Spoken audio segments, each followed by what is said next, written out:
welcome to Inside Edition to discuss national, regional, and international issues in depth. As the global population grows and urbanization continues, governments around the world are transforming their thinking on how best to meet their future energy needs. Bahrain's economic vision realized the importance of that fact and stated that protecting our natural environment will include directing investments to technologies that reduce carbon emissions, minimize pollution, and promote the sourcing of more sustainable energy. We are honored to discuss these changes and challenges with His Excellency Minister of Electricity and Water Affairs, Dr. Abdulhassan bin Mirza. But first, this for more. Energy consumption is a huge part of our daily lives. We eat with energy. We travel with energy. We work with energy. And we even flirt with energy. But where does all of this energy come from? Today we gather most of our energy from coal, oil and natural gas, also known as fossil fuels. Additionally, we gather energy from biomass, nuclear and renewables. Fossil fuels consist of extracted decomposed organisms and plants that existed millions of years ago. Biomass converts plants into biometric material to produce energy. Nuclear energy is released during nuclear fusion. Lastly, renewable energy comes from a source that's not depleted when used, such as wind or solar power. But what's the profound difference between them? How they affect our planet? Fossil fuels cost more than what we pay at the pump and impacts our environment in many ways. These impacts include global warming, air quality deterioration, oil spills, and acid rain. It's also projected that fossil fuel resources will be depleted within the next 50 to 100 years. Biomass and nuclear energy also have similar issues. We need a solution relatively fast, and luckily, we have one. Renewable energy comes from resources which naturally replenish in our lifetime, whereas fossil fuels are a one-time use resource in the human timescale. Resources for renewable energy include sunlight, wind, rain, tides, waves, and geothermal heat. The best part is that we don't need to compromise our planet to harness it, nor do we have to rely on other nations for these resources, which history has shown to be a contributor to war, famine, and political instability. So, how do we get this to look like this? Presently, we have the technology to be 100% renewable reliant. The truth is, our infrastructure is built around our fossil fuel dependency. If we could convert our infrastructure to what's known as a supergrid, we would be able to rely on clean, renewable energy. So, what's it going to be? Will our children live in a world full of pollution? Or should they continue the path of evolution?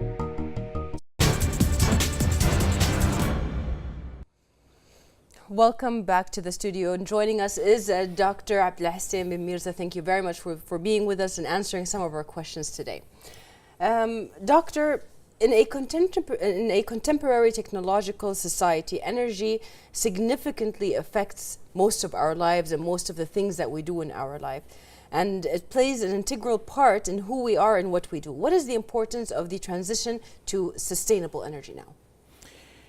Thank you for inviting me. I'm very pleased to be with you here in Bahrain Television. Perhaps before I go and answer that question, I give your viewers and audiences what are the definitions involved. Energy, many people confuse energy with oil.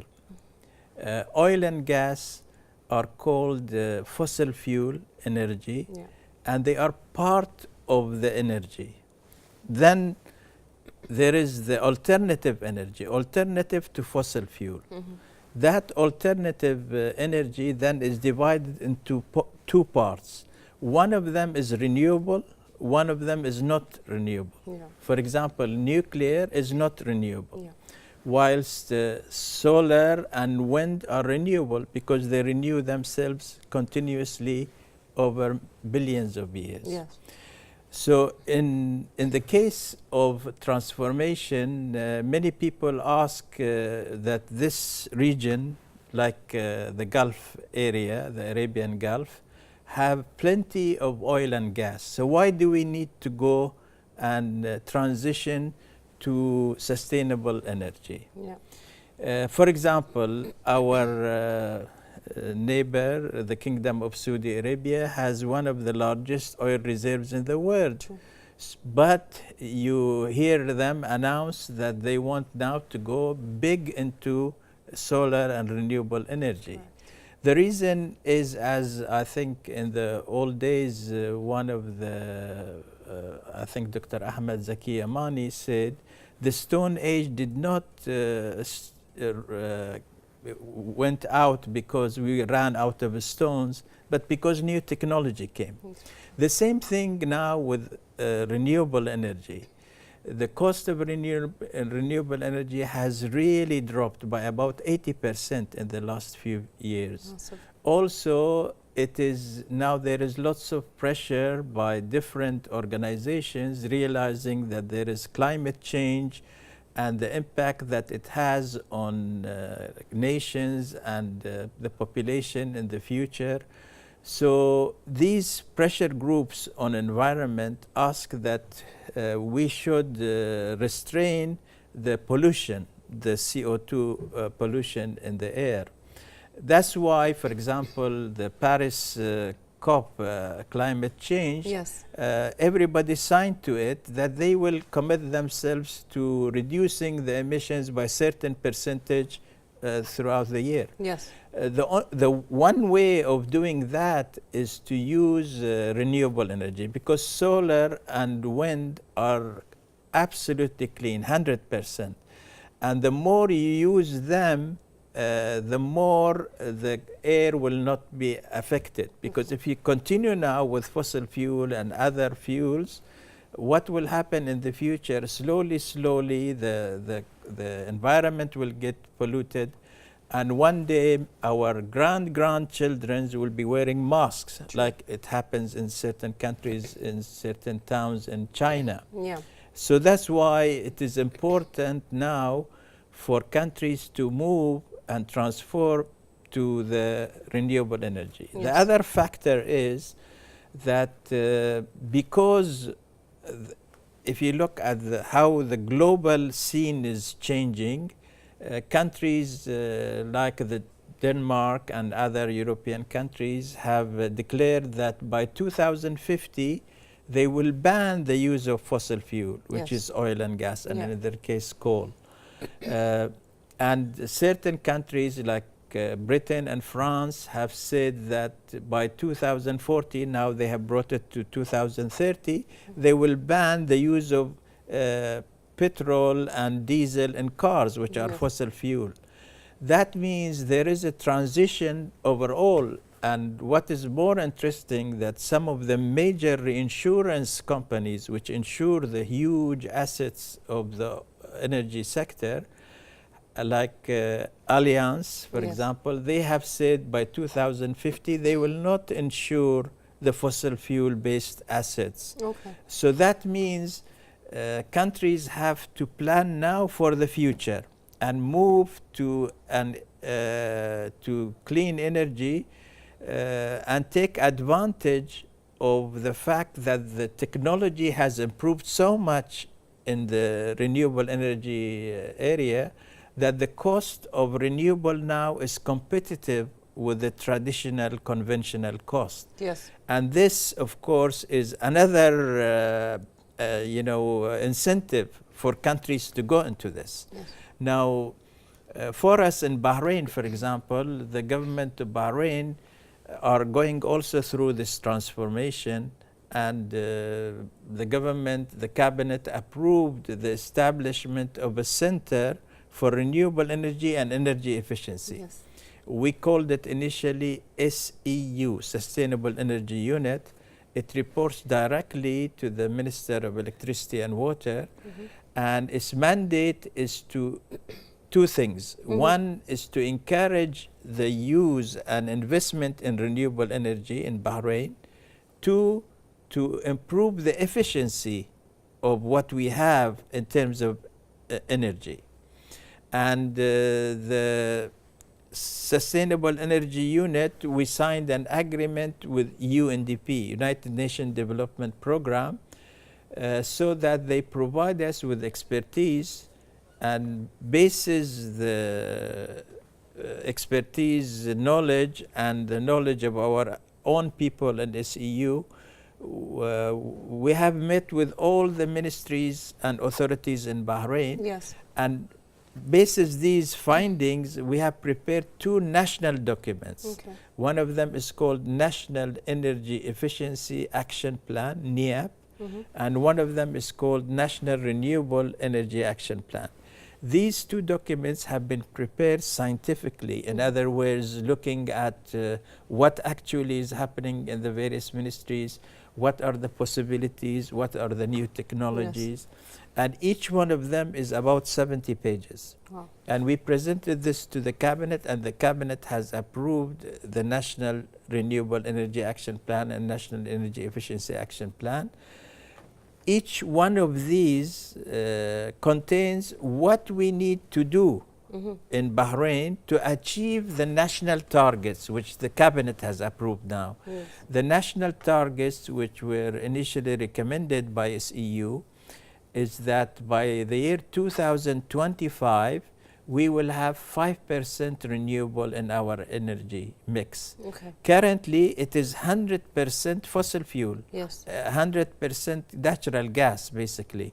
So by 2025, it will be 5% renewable and 95% fossil fuel. And then by 2035, it will be 10% renewable and the balance sort of conventional fuel. In the case of energy efficiency, we recommended a target of 6% improvement in the use of energy that we have by the year 2025. To achieve that 6%, in the National Energy Efficiency Action Plan, there are 22 initiatives or projects which were identified. For each one of these 22 initiatives, SEU have calculated how much each one of them contributes in improving the efficiency of the energy and what is the amount which we can save from it for Bahrain. Yes. Now, these 22 initiatives cover almost all aspects. They cover buildings, government, EWA, transport, Yes. You name it, all. Examples of this, for example, we have what we call, air conditioning. Yes. Air conditioning uses 60% of the electricity consumption. So now we have new specifications for air conditioning, and to enable the consumer to be aware of the consumption, they are labeled. All the new air conditions are labeled and they have stars on them. Yes. So 7 star is the best, the consumption is less, then you go to 6, 5 and so on. Yeah. So this has already been done, and the old air conditioning have been banned to come into Bahrain. Lighting, for example, all the tungsten lights are banned now in Bahrain, and we are moving to more efficient lighting like LED. Yes. So now there is an agreement that all the government buildings have to have LED, whether they are owned by the government or rented by the government, they have to be LED. We are going to label through, of course, the committees that we have, that in future all household appliances like fridges, ovens, everything else will be labeled, so that the consumer, when he goes to buy it, he knows now what he's doing as far as efficiency is concerned. Yes. And also the Ministry of Industry and Commerce and Tourism have started labeling the new cars. Yes. So on the new cars, you see a label which has different color codes. Correct. It shows how efficient the car is, and it ticks against the one which this car fits in. Exactly. So this is the first step.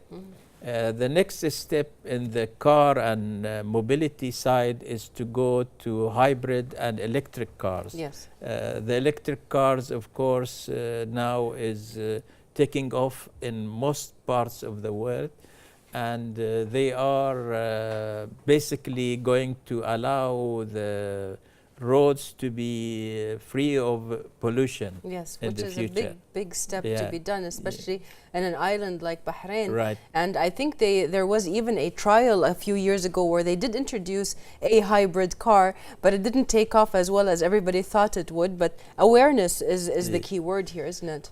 Two things, awareness and availability of cheaper alternative. Yes. See, in the past, for example, gasoline was cheap. Yeah. I mean, Mumtaz was sold at 100 fils and Jayid at 80 fils. Yes.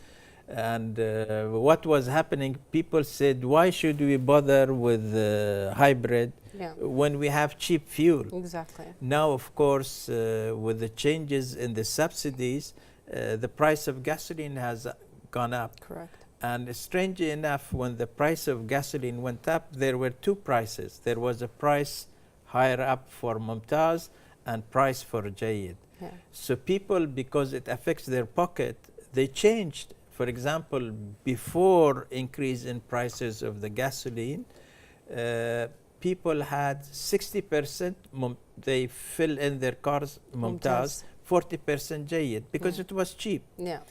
Now that it's not so cheap, it's the reverse. 60% are using Jayid, and it's moving to 70 now. Wow. And the others Mumtaz. So it is bringing awareness. Plus, the electric cars with the technology that is happening and so on, it has no sound, doesn't bother the sound. It is clean. It is going to be as good as the normal car. So that is where things are going. In the 22 initiatives also, we have a green building code.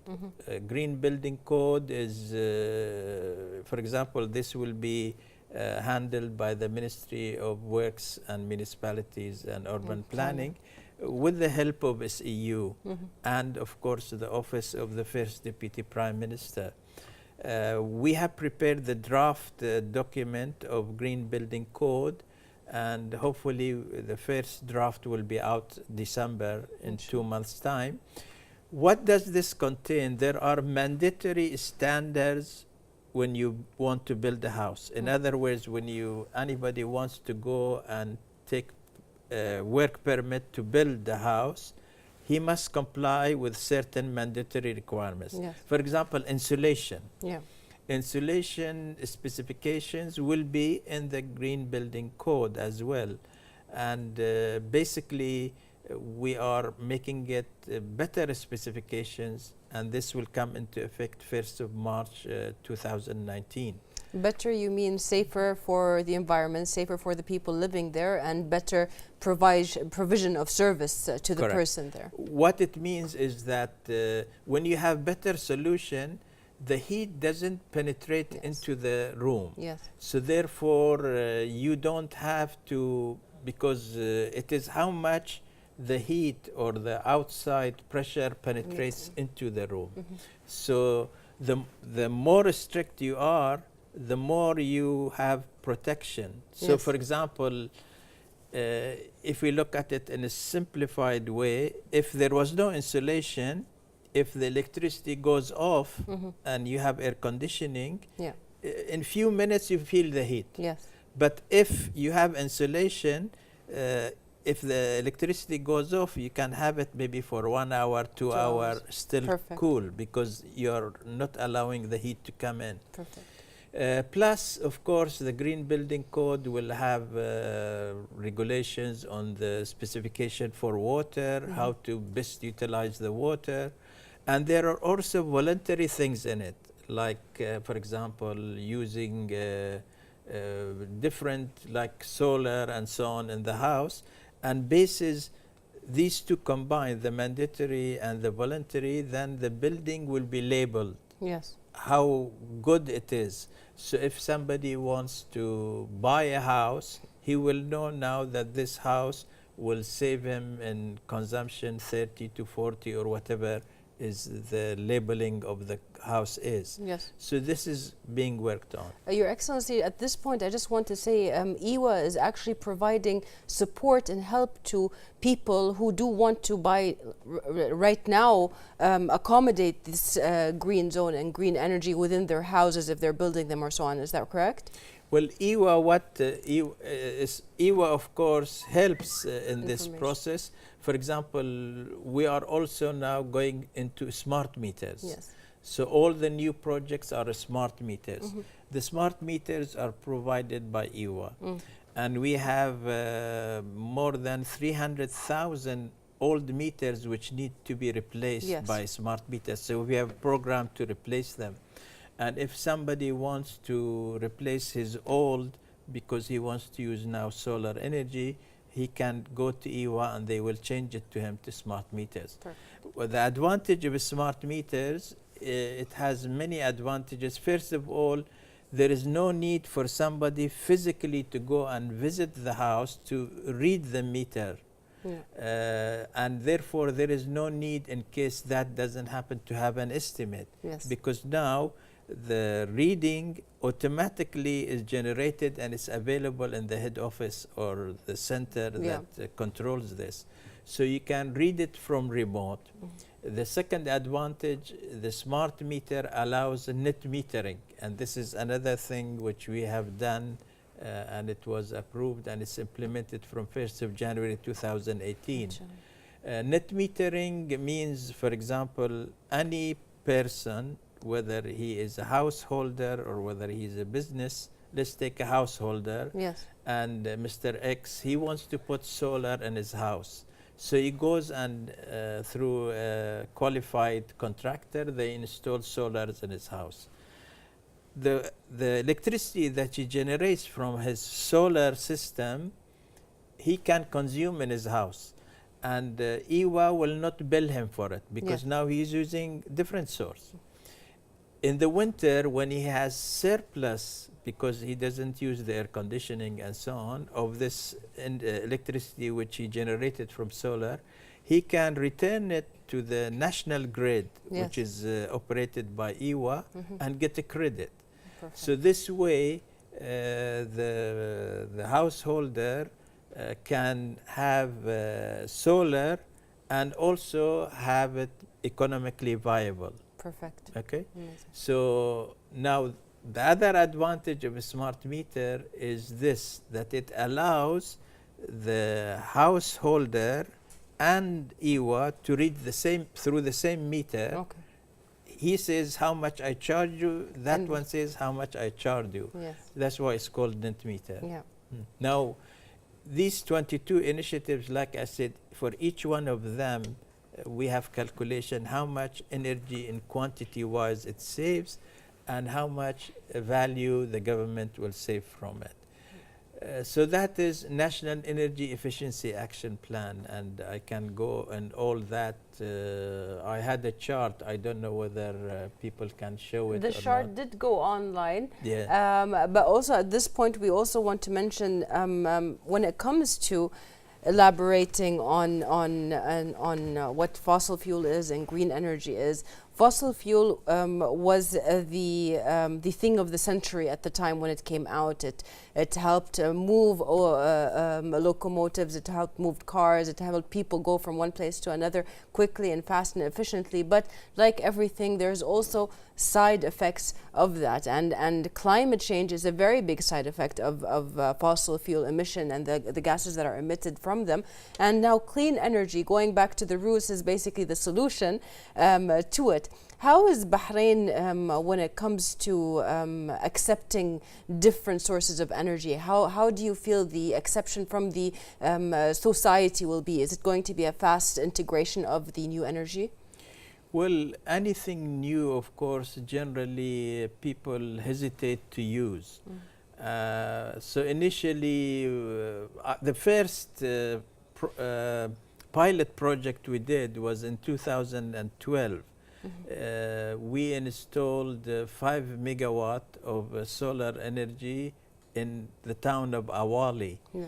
So if one goes to that town, he sees all the car shades are solar panels. there are solar panels on the light poles and on the roof of the houses.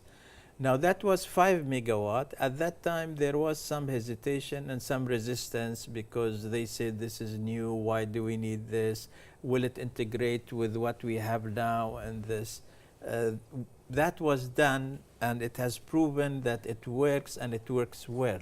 So that has been 6 years. Yeah. And basis that success, of course, like I said, we have now a center for sustainable energy, which does both.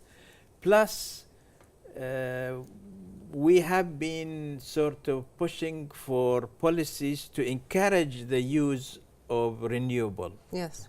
One of the policies is what I said, net metering, which encourages people to go. The other policy is, we call it tender-based feed-in tariff. Because we have limited size of land, and for solar you need large area of land, we have surveyed how many government-owned buildings we have, mainly schools and hospitals. So we have identified about 535 buildings. Okay. And we have engaged consultants to visit some of these houses physically to see how much space they have on the roof and the car parks and so on. And we can see that there is a good size available of the roof, which can be replacing the land. And utilized. And utilized. So now we are going in December, that's in 2 months' time, we will be putting out to tender 50 of these buildings for the developers to come. So developers will compete, they will finance, they will build, they will manage, and they will maintain the solar system on the government buildings in return for a tariff. Yes. And we expect that tariff to be less than the conventional tariff. So here the government saves the capital cost because now the private sector is doing that. Yeah. Plus it gets electricity cheaper and people will benefit by it. Perfect. So that is of course another policy. The third policy which we want to use to encourage people, and this is being discussed, and we are hoping to incorporate it in the Green Building Code, which I mentioned earlier, is to make it sort of mandatory for new buildings, new malls, new big towers and so on, to have certain percentage of renewable in the initial design. Because if they put it in the design, it is cheaper. And now, for example, you have window glasses which are solar panels and so on. So there are many new technologies coming. And we are encouraging the malls. For example, we talked to the Avenues Mall. Yeah. And if you go now visit Avenue Mall, the new car park, which is 3-story high, they have installed solar panels. There are 880 solar panels there. Massive number. And we went there and they are happy and it's connected. Now today in the press, both Arabic and English, I noticed that there is an advert by Seif Mall in Muharraq. They are inviting contractors and bidders to bid for solar energy on their properties. Awareness is happening. So awareness slowly is creeping in, and we already have 10 houses, Ministry of Housing houses, which have solar for 1/3 of their consumption in the house, and it's connected to the national grid, and the people are very happy with it. And we have about 17 requests for new ones. These are all, of course, relatively new, but the awareness is slowly creeping in. And I want to thank you because this is an opportunity to raise awareness. This is amazing, and that's really what we want to do. Especially, you already mentioned it, the Ministry of Housing has had a very big task the years before and this year in basically providing the housing units for these citizens. And it's also a very big opportunity because, as you said, the prices of renewable energy sources have gone down massively. I mean, one panel costs a lot less than it did 1.5 years years ago, Right. and they are available in Bahrain, and we have contractors in Bahrain that are trained and skilled and have the equipment, and basically it's just about doing more for the environment. Also, what I want to ask you is, now we know that we have renewable energy and we have sustainable development goals ahead of us, but what are the challenges that are faced by the kingdom in ensuring sustainability and security of its energy needs in a general manner? What it needs? What if we run out at some point from the renewable energy or the green energy? Well, of course, Bahrain is planning to diversify the source of its energy. We still will be relying mainly on fossil fuel for many, many years to come. But we want to supplement that with renewable energy. And some countries in the Gulf are diversifying even further. For example, they go for fossil fuel plus renewable, plus nuclear, and so on. Some of our, for example, the UAE is doing that. Yeah. Why they want to do that? Because the more you diversify the source, then you are not sort of confined to one energy. You can still and choose. if the prices drop, like happened in the June 2014 onwards, when the price of crude dropped from $115 to around $30, many countries who relied solely or mainly on fossil fuel had a deficit in the budget. Yes. So preparing for the future is better to diversify. Yeah. Plus, of course, renewable has many advantages. One of them, it is sustainable. It stays forever. It will Yes. never go out. Yeah. Whilst fossil fuel may one day in the long term go out. Yes. Second, it is clean, so it doesn't pollute the environment.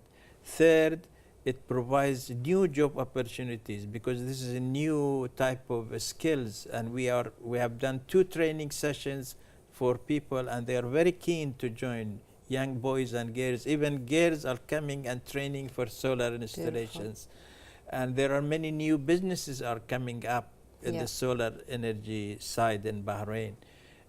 Plus, number 4, the cost of it is now competitive with the traditional conventional fossil fuel. Yeah. And the most important thing, for example, from the government side, it saves the gas, because currently we use gas to generate electricity. If we use solar to generate electricity, we save that gas.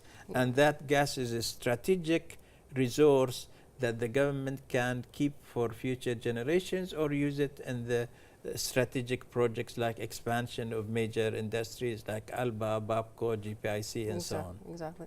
You actually recently announced that the Ministry of Electricity and Water, the consumption of electricity in Bahrain has gone down by almost 46% due to the use of energy saving products and less use of water and so on. What can you tell us about those numbers? 46 is, I have not heard this figure. Let's look at the consumption of electricity. Yeah. Now we have now currently from conventional, that is gas-based electricity, we have 5 power stations. 3 of them are private.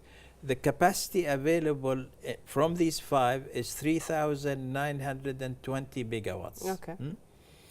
The peak consumption happens in the summer, actual, because this is the capacity available, 3,920, let's say 4,000, rounding. The peak that happened this year was in June, 7th of June 2018, and it was 3,437. Yes. 3,437. Yeah.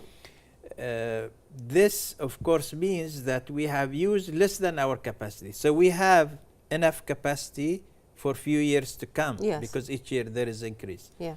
But if we compare this peak in 2018, 3,437, with the peak last year, which was in August 2017, that was 3,527. So there is about a reduction, right?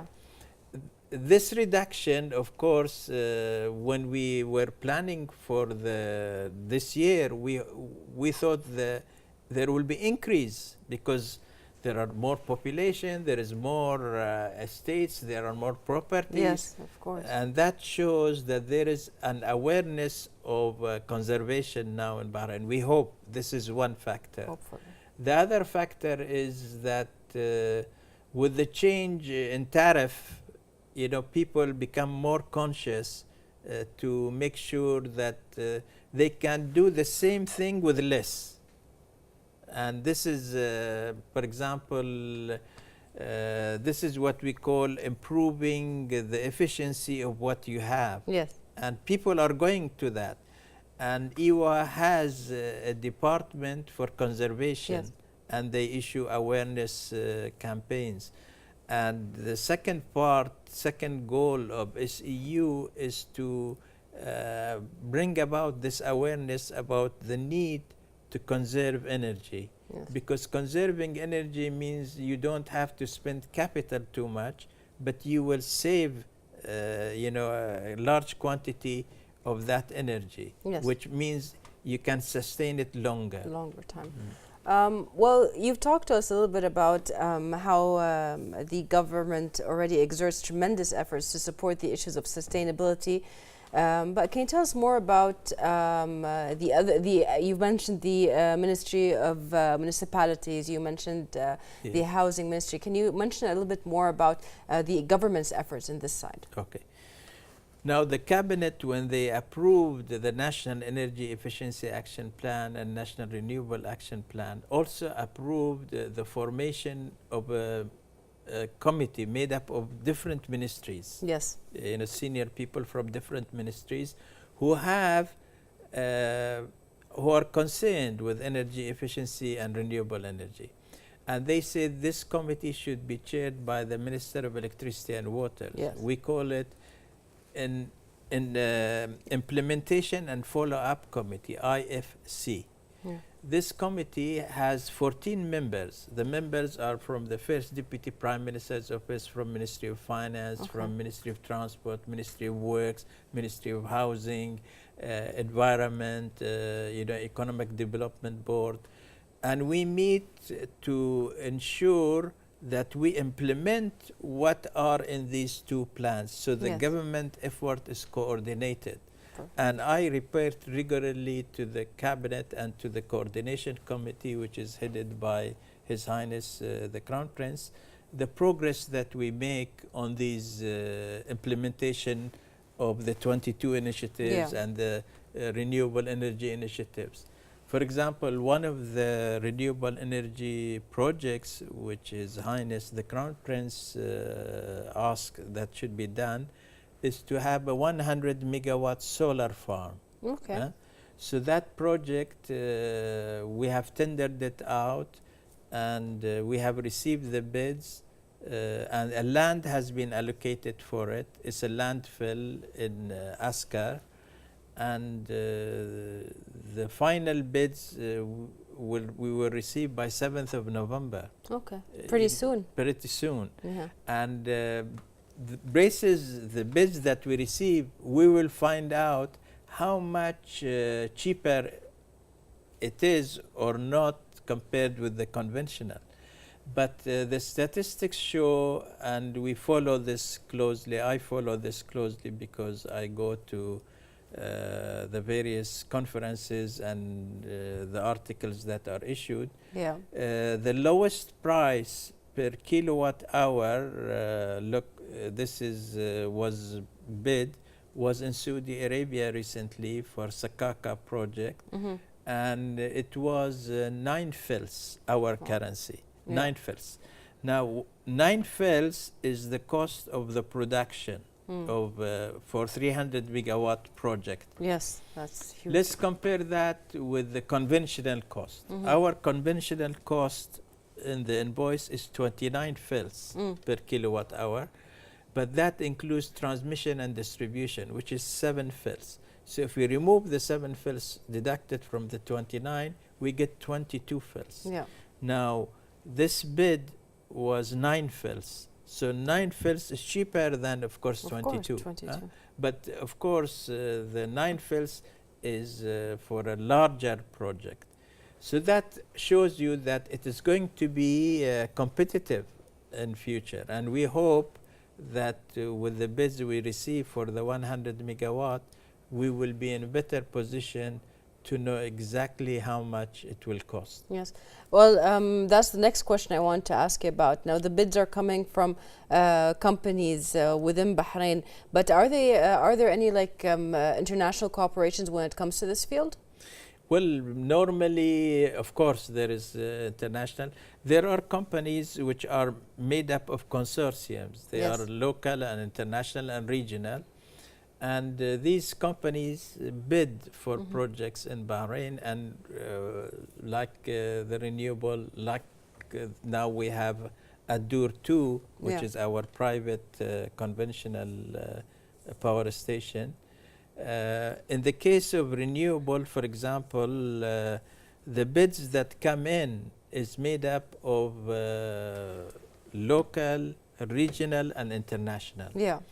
And then there is an evaluation committee which will look at all this basis criteria for technical and financial, and they say that this is what is the best thing for Bahrain to do. Especially that it has to fit Bahrain's terrain, its geography, and everything that comes on that.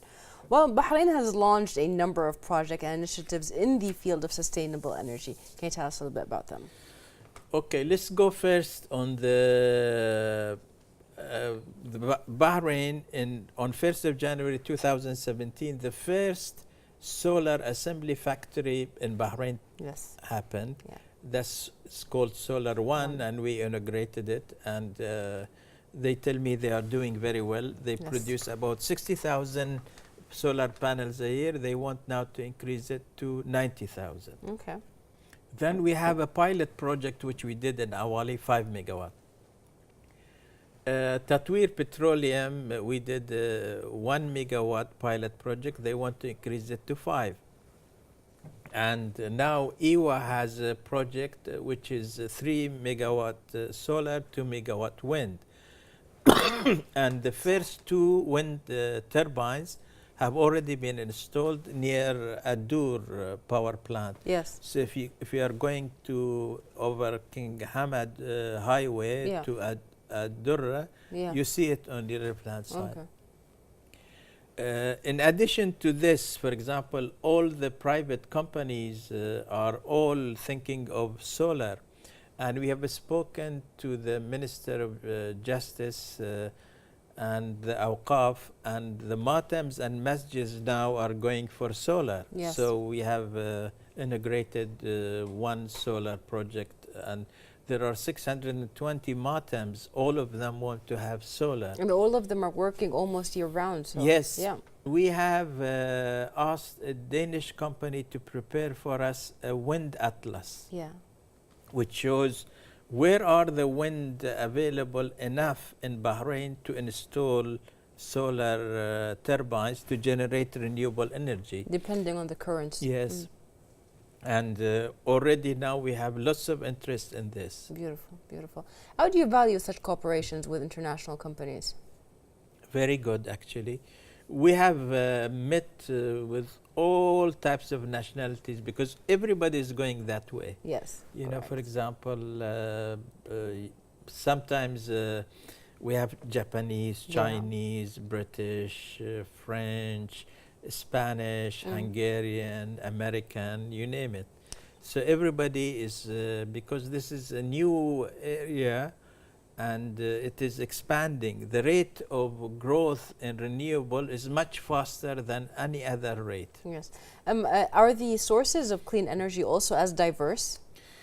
They are, because of course, see, let's take renewable energy. Yeah. Renewable energy, it could be wind source, it could be solar source, and in countries who have rivers, they could be waterfalls source, or it could be, you know, the waves in the sea and so on. So there are many sources. We have said we will concentrate on wind, solar, and waste to energy. Yes. Because unfortunately, some of the waste gets wasted, as they say. There you go. So now we can use that waste to generate electricity.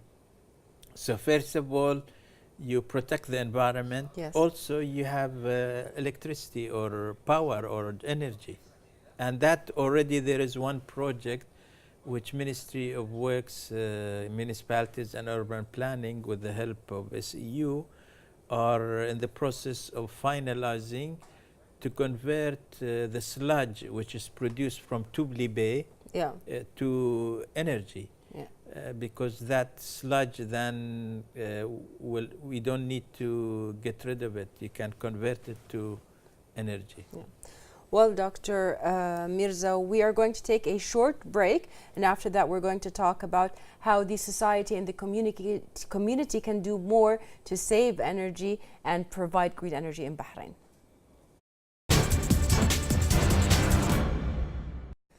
Welcome back. Now, the Ministry of Electricity and Water Affairs has done its fair share in providing the service and the vendors and the technology of green energy. And now it is the turn of the people that will buy these services in order to have a better and sustainable life. Now, it is very understandable, like buying a new car. When you first buy the car, you have to put that big amount of money in order to buy it, and then the price of it gets easier and easier because petroleum or fossil fuel is cheaper. But is it the same kind of value when we talk about renewable energy and green energy? The payments we put in the beginning, will it be sustainable in the end? Will it actually be of service to us? Well, that's a very good question. Let's take an example, for example. If Mr. X puts solar in his house, that solar system lasts for 25 years. Yes. So when he agrees how much it cost him initially, he knows now for the next 25 years how much is his cost. Correct. Whilst the cost of the conventional electricity, which is 29 fils, Yes. he doesn't have guarantee that it will stay the same in the next 25 Correct. years. And most likely, 25 years is a long time, so that cost may go up. Yes. So therefore, he shouldn't just look at it now, compare it. Although now it is competitive, it will be much more competitive in the long term. Yes. And he will get back his the investment that he put in. Plus, there will be a period when he, after his payback, he will get that part of electricity that generate from solar free. Yes. Because he has already paid it and he recovered his capital. We are also talking to banks and to Tamkeen, and I want to thank Tamkeen that they contribute to encourage the solar use of solar energy, and we have had meetings with them where they will hopefully participate by paying part of the capital cost for the individual. Yes. And also maybe part of the interest if he borrows the money and arrange a loan which is over a period. It's Yes. just to facilitate for the people to use solar energy. Yes. Now here also there is like the government is doing these things to encourage the citizens and the residents to use solar energy. There is a duty on the community and on the people themselves, or that they want to use solar energy or wind energy because it is clean energy. Yes. It is for their future generations, for their grandchildren True. of theirs, and they should be realizing by participating in this and using it, it's not only just the financial return, it is the health of the future generation, it is the sort of sustainability of the energy for the future generations. Yes. Yes. So all these factors have to be taken into account. And I guess what we want to do, and we have engaged a company, a consulting company, to do a communication strategy for us to make people aware that going through using renewable energy has many advantages. Yes. And many of them who cannot afford it, there will be some help in some form or another for them. And also that this is like a social responsibility at the end of the day, that you want to protect the environment. Yes. Well, Doctor, let me try to elaborate on what you said and also ask you a backup question. Now, when people actually do this, they're doing this for themselves and the future of their children, which is a very close future. People who have a newborn today, after 25 years, this child will be probably in university, starting their own family.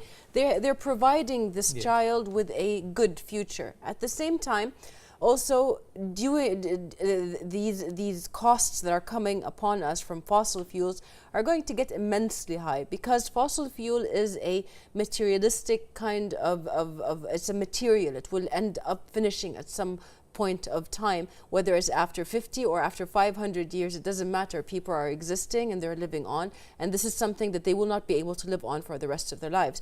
Plus, it of course pollutes waters, it pollutes the air, it pollutes the surrounding areas, and it causes this immense heat and this humidity, which in return causes us to use more air conditioning, using up more energy, and also using or providing more pollution through the air conditioning system. So my question to you is, if hypothetically we said Bahrain started today that 60% of its population went all green energy, will the changes be very fastly seen? The cleanness of the air, the changes in the atmosphere in general?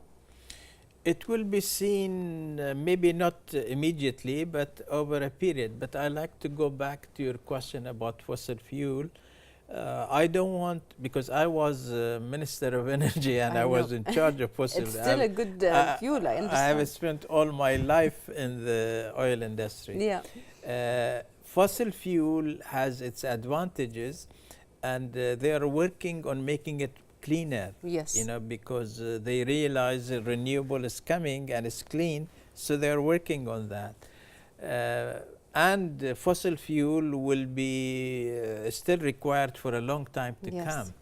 However, when it comes to renewable, that is the thing that will help or supplement the fossil fuel.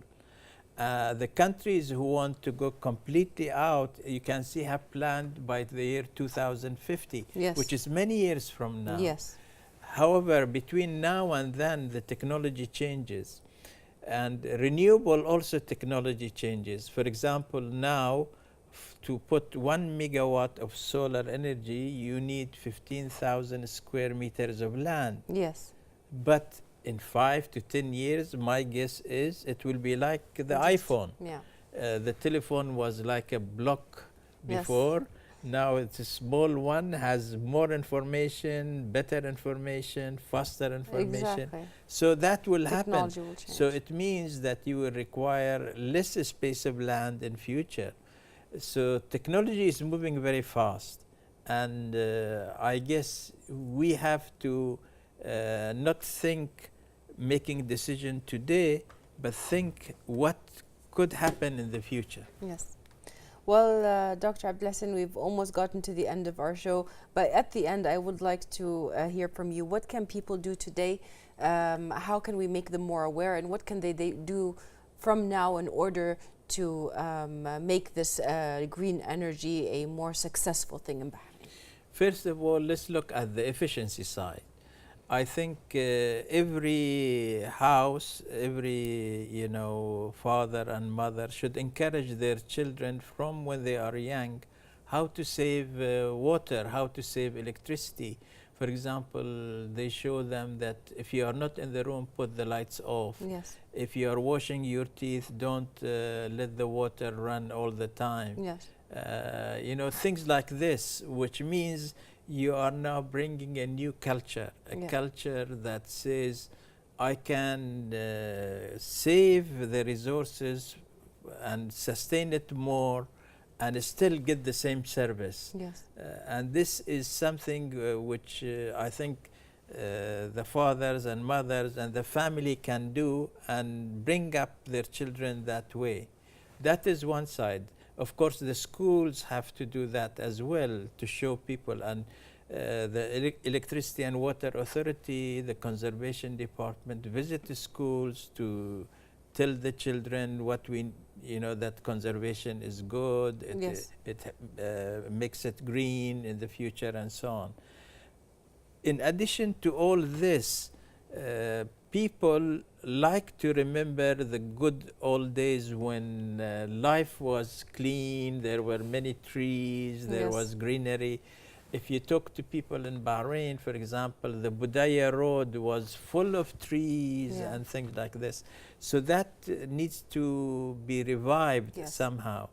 And if the families, if the individuals all, think this way, think of their social responsibility, their social duty, that they have to maintain this environment as clean or even better for the future generation as they found it. Yes. Because otherwise, if they think only for now whilst they are living, they think, okay, let them take care of themselves in the future. But what we do today affects what happens in the future. Exactly. Thank you very much, Doctor, for being with us today and for giving us all of this information. With us with Dr. Abdelhossein Mirza. And we would like to thank you, dear viewers, for watching, and see you next week in another episode of Inside Edition.